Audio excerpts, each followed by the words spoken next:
क्यों ले गए? पोस्टमार्टम के लिए ले गए? वही पोस्टमार्टम। तो यहाँ कौन था जब ध्यान यही हो गया ना? पंचनामा यही करा कि फिर पुलिस लेके जाती ना। आप कैसे लेके चले गए? एक गलती बहुत बड़े काम है। आप कैसे लेके चले गए? पुलिस को खबर किया? जब यही खत्म हुआ है वो पुलिस नहीं जा रही है।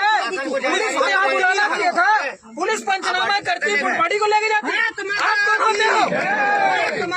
आप लोग होते कौन हो कि बॉडी को धर के चले गए? जब मालूम में देहांत हो गया यहाँ से। ये सरासर बदमाशी है और मैनेजमेंट इसमें पूरा दोषी है। पुलिस को खबर किए, कोई खबर नहीं। अस्पताल जाने के बाद भेज दिए। ये भर्रा सही चल रही है यहाँ पे। सुबह पता चले भी सुबह आए और यहाँ पे आके कोई नहीं। यहाँ पे पता नहीं चले भी पुलिस वाले आप बात कीजिए क्या है कहाँ है? तब तहसीलदार को आप बताइए। प्रशासन इसमें क्या पहल कर रहा है? प्रशासन से बात करेंगे। इस नाराज से बात नहीं करेंगे। समझ रहे हो? एक बैचलर आदमी को भी 30-40 लाख रुपए मिलता है।